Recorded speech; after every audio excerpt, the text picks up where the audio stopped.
Bonjour, aujourd'hui je vous présente l'Equinox 800 de chez Minelab. Donc, je vous dis tout de suite, je ne vais pas rentrer dans les caractéristiques profondes de la machine. Je vous montre vraiment juste la base, c'est pour vous donner une idée. Donc, vous avez déjà un grand disque, comme vous pouvez voir. Une canne droite. Alors, c'est pas ce que j'apprécie le mieux, mais bon. C'est comme ça, ils l'ont fait comme ça. Un repose-bras assez élastique. Alors, un peu dur de le casser, sauf que je connais quelqu'un qui a déjà réussi à le casser, parce qu'il est quand même assez élastique. Bon, une poignée qui est, pour moi, comparée à d'autres machines que j'ai pu vous présenter ou que je vais vous présenter, n'est pas confortable. Bon, pour la terre, c'est pas mal parce que voilà, c'est du plastique dur. La terre, pour nettoyer, c'est plus facile qu'une poignée mousse. Mais sinon, point de vue confort, c'est trop droit, c'est trop de tubes. Ils auraient pu faire un peu galbé, mais non, c'est comme ça. Donc, qu'est-ce qu'on a? On a ici le bouton rouge qui est pour l'allumer, le rétroéclairage, la liaison Wi-Fi pour relier un casque. Et là, le petit bonhomme, je sais plus parce que j'utilise jamais, donc vous voyez, j'ai rien prévu. Je fais ça à la rapide, à improviser. Je crois que c'est pour customer, je crois, je sais plus, je saurais plus vous dire.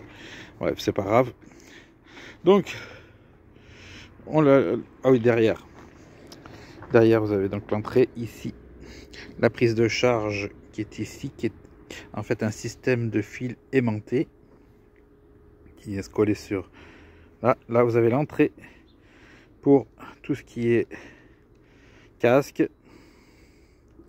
Voilà. Là, vous avez donc l'haut-parleur. Or, donc, on va l'allumer. On l'allume par ici. Il fait sa recherche. Allez. Voilà. Donc, on est parti sur une base qui est ici. Donc ici, vous avez les fréquences. 20 kHz, 40 kHz, multifréquence. Vous voyez tout de suite quand je mets sur multifréquence, il devient tout fou. 4 kHz, 5 kHz, 10 et 15. Puisqu'on est parti du 15. Nous avons plusieurs modes de détection, c'est-à-dire vous avez le champ. Donc, on est à 0. Vous avez le parc, le champ, tout en 2, en 1 et 2. Vous avez la plage 1 et 2. Puis vous avez la version hors prospecting 1 et 2. Voilà. Moi, en général, je tourne sur celui-ci. Après, bon, bah, comme dans tout détecteur, plus et moins. Ici, vous avez pour le faire. Vous voyez, les segments se sont mis en place. Là. Donc, si vous touchez à rien de tout ça pour l'instant, si vous êtes ici, vous appuyez sur moins et là, vous voyez, vous réduisez la sensibilité de la machine et dans le sens, vous la remontez à fond. Donc ça, c'est pour valider tout ce que vous avez choisi. Ici, vous avez le Pip Hunter, c'est-à-dire que voilà, si je prends dans cette pièce,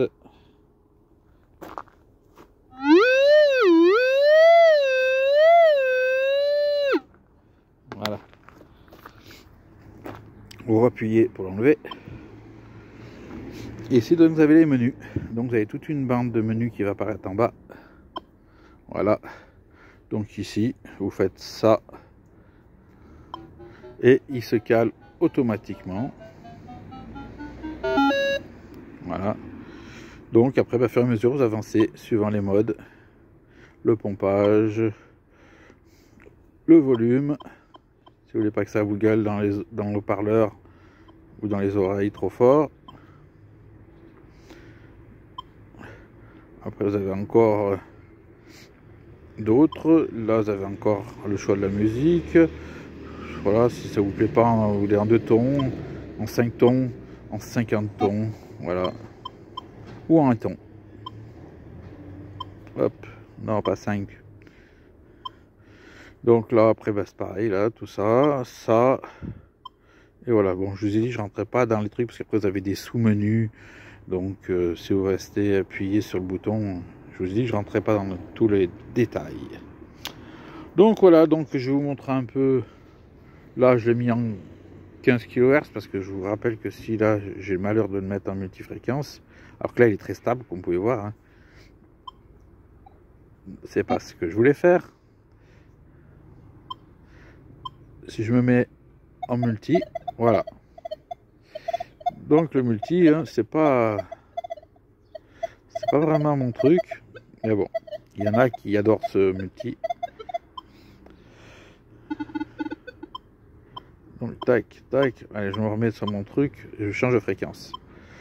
20 kHz, donc il est bon. C'est vrai que j'aurais pu directement arriver par là, passer par les menus, mais comme chaque menu arrive à avoir des kHz, j'ai voulu changer de menu. 40 kHz, il reste stable. Et il va être pourri là. Voilà, là il va être pourri.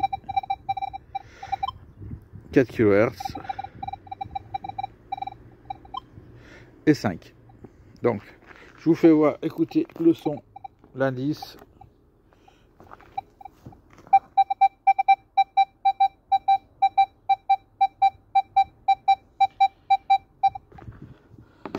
Voilà, déjà ça. Si on change de son, voilà, puis après je pense qu'on va pas faire grand chose de plus. Allez, on va changer, on va se mettre en 5 tons. Hop là! Ça se casse la figure, c'est du direct, hein. Je n'enlève rien du tout. 5 tons.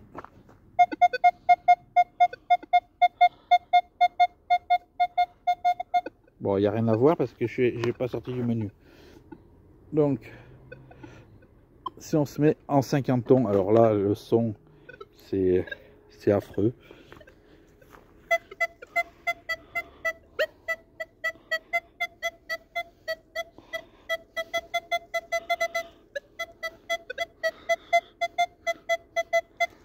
Voilà. Et donc, on se recale un peu dans les branches, sinon il va se casser la figure. C'est pour ça que je l'ai mis dans les branches, le disque. C'est pour éviter qu'il roule. Et malgré ça, il a roulé. Donc, en 2 tons. Pour moi, c'est le meilleur compromis, c'est 2 tons. Et 1 ton.